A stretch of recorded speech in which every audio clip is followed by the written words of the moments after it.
Shalom, meus queridos irmãos, a graça e a paz. Aqui pastor Ilmar Sataneric Keller Kaiser, professor da Rede Minas Gerais de Educação.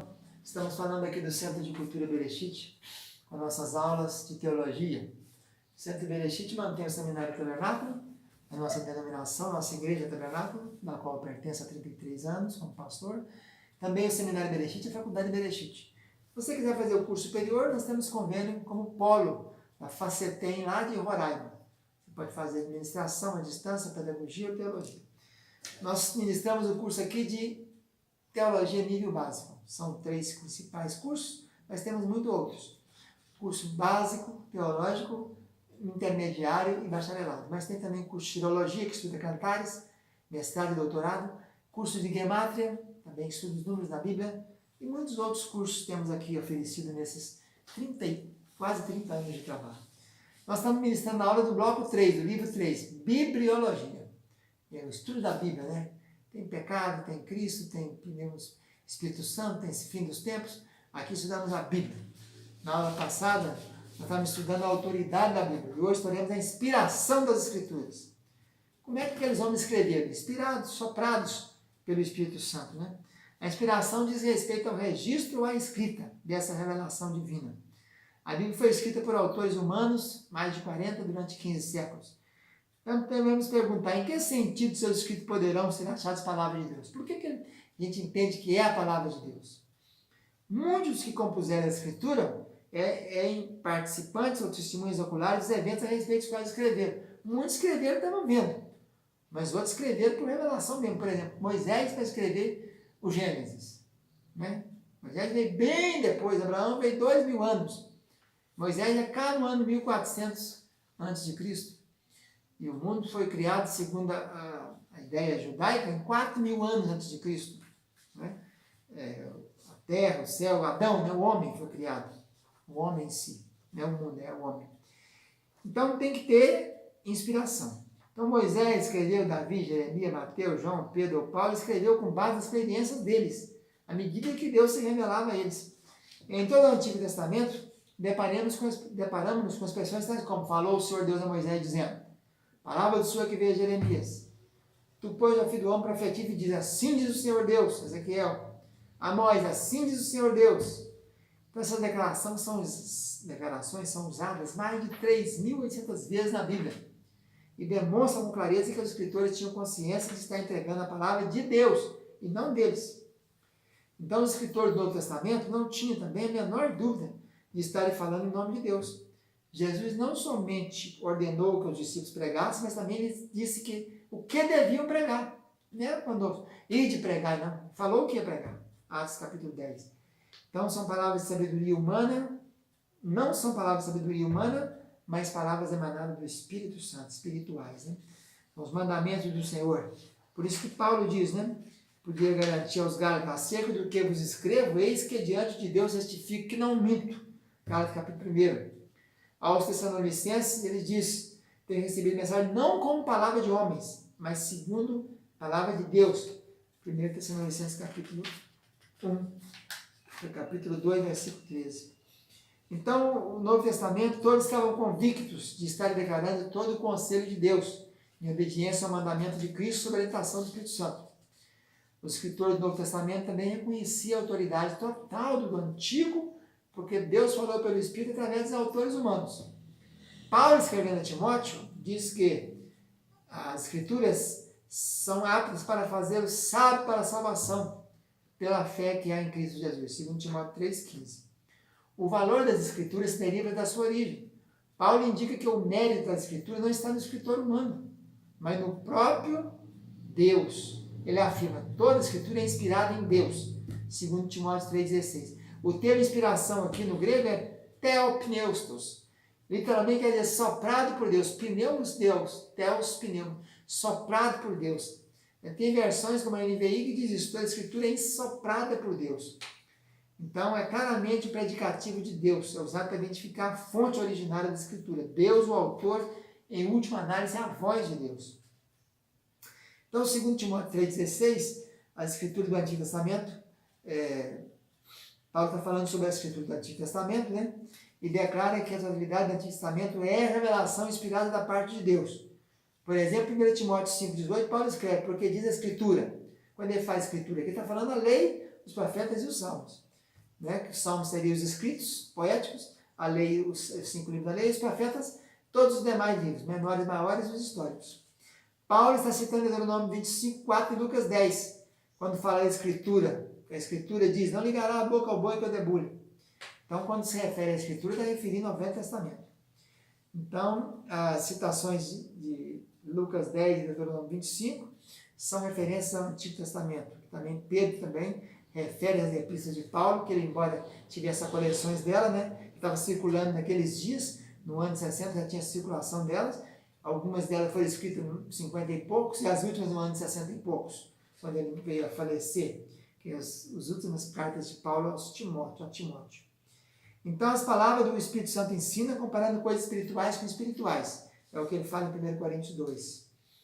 Então, Pedro também estava com Cristo, ele é testemunho ocular, Mateus é testemunho ocular, João é testemunho ocular, Marcos também é testemunho ocular. Né? Então, quando ele fala em 2 Pedro, capítulo 1, versículo 19, que diz assim, temos no ensino a palavra dos profetas, a qual bem fazer estar atentos, como a luz que ilumina o lugar escuro, até que o dia esclareça e a estrela da alva apareça em vosso coração. Então, aqui nós temos em 2 Pedro 1,19, falando que as escrituras, os autores humanos eram levados adiante, conduzidos. O verbo aqui é o verbo fero. Fero é aquela rajada de vento que empurrava o navio para frente. Então, a pessoa recebeu uma rajada de vento do Espírito Santo, que falou e ele escrevia o que o Espírito falava. Por isso foram homens santos inspirados pelo Espírito Santo. Né? Então, uma parte da Escritura representa o Velho Testamento. Quando fala de Escritura, fala do Antigo Testamento. Nenhuma profecia é de particular interpretação, segundo Pedro 1. Porque a profecia nunca foi produzida por vontade de homem algum, mas homens santos falaram, soprados, empurrados pelo Espírito Santo. Quais são os modos da inspiração? Tem o modo intuição natural, iluminação especial, orientação dinâmica, plenária verbal ou ditado divino. Vamos falar um pouquinho sobre cada um. Primeiro, o modo de intuição natural. A inspiração é meramente a perspicácia natural dos assuntos espirituais, exercidas por pessoas bem dotadas. Então, seria uma intuição, né? Tipo assim, você intui, você está entendendo que aquilo foi falado. Iluminação especial seria a intensificação ou exaltação divina das percepções religiosas que todos os cristãos têm em comum. Então, recebeu a iluminação do Espírito Santo. Orientação dinâmica é a orientação especial pelo Espírito Santo, dada aos escritores bíblicos, para garantir toda a mensagem divina que trata de matérias concernentes à fé religiosa e ao viver piedoso. Plenária, inspiração plenária verbal. Plenária total, falada pela boca. Né? A inspiração é a combinação entre a expressão natural dos escritores e a iniciação e orientação especial dos escritos concedidos pelo Espírito Santo. Então, o Espírito fala e a pessoa escreve. E, por último, o ditado divino, que é meramente escrever só o que está recebendo. Vamos falar, então, agora um conceito da inspiração. Vamos formular um conceito aqui para acabar essa aula de inspiração. Então, o conceito de inspiração deve levar em conta tudo quanto é necessário para a revelação divina ser comunicada com exatidão. O modo certo da inspiração deve incluir todos os elementos que a Bíblia postula, tanto no ato de inspirar quanto nos efeitos desse. Deve também reservar um lugar apropriado à atividade de Deus e à atividade humana. Tem que separar uma coisa, Deus falando e você escrevendo. Então, toda a Escritura é inspirada por Deus e, portanto, toda a Escritura é a palavra de Deus. Toda a Escritura é proveitosa, é uma regra completa e suficiente para a fé e prática. E outra coisa importante é que a Escritura, na totalidade, tem que ser aceita em sua integridade e plenitude. Não pode tirar daqui e dali. Eu aceito isso, não aceito aquilo. O outro ponto, ela é mais fidedigna do que qualquer observação meramente humana, seja empírica, científica ou filosófica. E, por fim, é condicionada à veracidade, por nenhuma limitação do seu autor humano. Então, ela não depende nem está limitada à ação do homem. Né? É o conceito, então, de inspiração. O que é a inspiração verbal e plenária? É aquela que evita o exagero de se enfatizar a atividade de Deus a ponto de negligenciar a participação humana. Tem que entender que o homem está nela, participa, ele recebe. ele é o receptor dessa revelação. Então, ela tem que mostrar, enfatizar a contribuição humana a ponto de desprezar o pensamento próprio dele e receber o pensamento do Espírito que está falando por ele. Os conceitos de orientação dinâmica e da inspiração verbal e plenária são sustentados por muitos eruditos, que, na verdade, tais conceitos reconhecem a obra do Espírito Santo. Então, a orientação dinâmica é porque recebe paulatinamente, e ao mesmo tempo, e sempre. E verbal e plenária é porque é o homem que recebe a palavra da boca de Deus totalmente. Então, a inspiração plenária e verbal sustenta que a orientação do Espírito Santo estendia-se a todas as palavras nos documentos originais, nos autógrafos. Na inspiração plenária e verbal, a orientação do Espírito Santo estendia-se até as próprias palavras, que é o escritor selecionado para expressar os seus pensamentos. Até nas palavras era ditado que tinha que fazer, né? Então, a inspiração plenária e verbal evita o problema da relatividade teológica, sem deixar de lado e levar em conta a variedade humana de reconhecer a inspiração e estender-se à totalidade das Escrituras. A inspiração plenária e verbal contém uma definição essencial no próprio nome, é a crença que a Bíblia é inspirada nas próprias palavras verbal, escolhida pelos escritores. É a inspiração plenária, plena, total, inteira, porque todas as palavras em todos os escritos originais são inspiradas nos originais, né?